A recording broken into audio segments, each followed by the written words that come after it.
तो वहीं इजराइल को हमास के हमले से बचा पाने में खुफिया एजेंसी मोसाद पूरी तरह से नाकाम रही।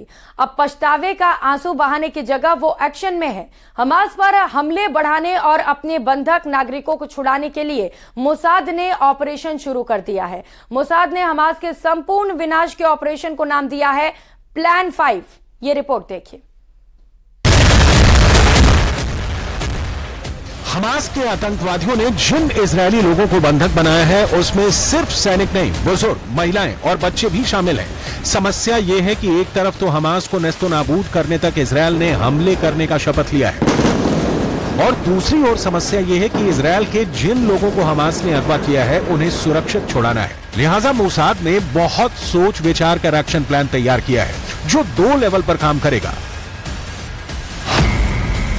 पहला, हमले की तादाद और बढ़ाई जाएगी और इसके लिए मोसाद की सलाह पर प्रधानमंत्री बेंजामिन नेतन्याहू ने 1 लाख रिजर्व सैनिक बुलाए हैं।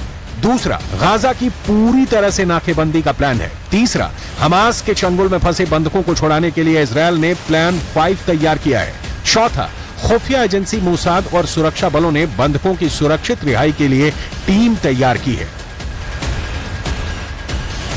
मोसाद के इस प्लान के एक्शन में आए बिना कयास लगाकर इसकी ताकत का अंदाजा लगा पाना मुश्किल है।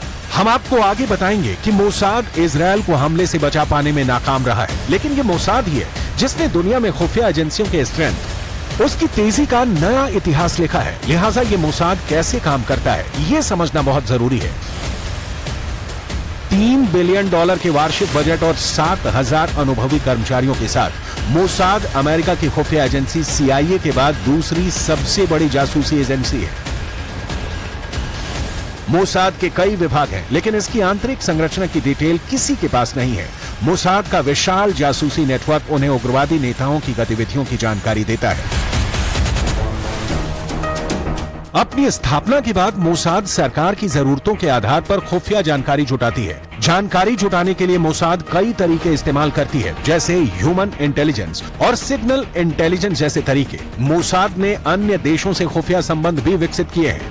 मोसाद उन देशों के साथ गुप्त संबंध स्थापित करने में भी शामिल है जो खुले तौर पर इजरायल का साथ देने से बचते हैं। सामान्य तौर पर मोसाद विदेशों में यहूदी और इजरायली लोगों के खिलाफ आतंकी घटनाओं के खिलाफ युद्ध में महारत हासिल है। मोसाद ने उन देशों को रोकने में महत्वपूर्ण भूमिका निभाई है जो इजरायल के खिलाफ खतरा है।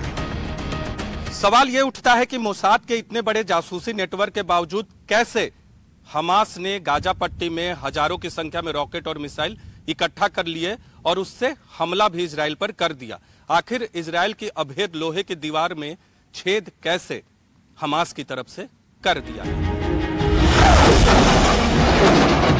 आगे आपको मोसाद के कुछ बहुत बड़े और दुनिया को चौंका देने वाले ऑपरेशन की डिटेल भी दिखाएंगे, लेकिन यहां उस सवाल को बार बार समझना होगा कि हमले का पैमाना, जिस जटिलता के साथ इसे अंजाम दिया गया और इसके लिए जिस कोऑर्डिनेशन यानी समन्वय और महीनों की योजना की जरूरत रही होगी, लेकिन इन महीनों में हमास के अटैक के प्लान की जानकारी जुटा पाने में मोसाद फेल हो गई।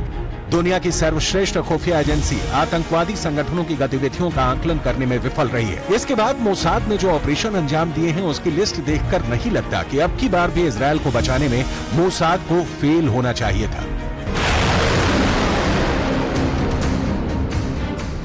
नवंबर 2020 ईरान के सैन्य परमाणु कार्यक्रम के top scientist brigadier general Mohsen Fakhrizadeh की हत्या कर दी गई। हालांकि मोसाद ने इसकी खुलकर जिम्मेदारी नहीं ली, लेकिन दुनिया के सामने पिक्चर बिल्कुल क्लियर है। 1976 ऑपरेशन थंडरबोल्ट, अरब के आतंकियों द्वारा हाईजैक फ्रांसीसी विमान को मोसाद अपने 94 नागरिकों के साथ युगांडा से मुक्त कराकर लाया था। इस ऑपरेशन की दुनिया भर में चर्चा हुई। ये बात दीगर है कि अब की बार मोसाद फेल हो गई। 1972 wrath of God, Munich Olympic के दौरान फिलिस्तीन के आतंकियों ने इजरायल के 11 खिलाड़ियों को बंधक बना लिया। मोसाद ने 20 साल तक ऑपरेशन चलाया और एक एक आतंकवादी को चुन चुन कर मारा।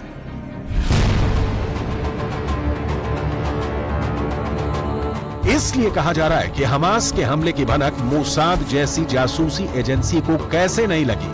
मोसाद का एक और बड़ा और सफल ऑपरेशन देखिए। 1960 में रूसी MiG-21 को इजरायल लाना। 1960 मोसाद ने अर्जेंटीना में एक सीक्रेट मिशन को अंजाम देते हुए नाजी युद्ध के अपराधी एडोल्फ एक्मैन को गुपचुप तरीके से अपहरण करके इजरायल ले आए। बाद में मुकदमा चलाकर उसे सजा दी गई। मोसाद ने अपने शुरुआती दिनों में आसान देशों से यहूदियों को इजराइल में लाने का काम किया। इथियोपिया से हजारों की संख्या में यहूदियों को इजराइल लाया गया, लेकिन अब मोसाद के सामने सबसे बड़ी चुनौती है कि वो बंधक बनाए गए 130 इजरायली नागरिकों को हमास के चंगुल से छुड़ाए। मोसाद एक्शन में है और अपनी भूल सुधारने के लिए उसके top agent super active mode में हैं। जबरदस्त टैलेंट, उन्नत तकनीक और लगातार बदलता क्षेत्र। एक ऐसी खुफिया प्रणाली जिसके कुछ हजार लड़ाकों से बने आतंकवादी संगठन के खिलाफ विफल नहीं होना चाहिए, लेकिन ऐसा हुआ, लिहाजा अब बारी मोसाद की है।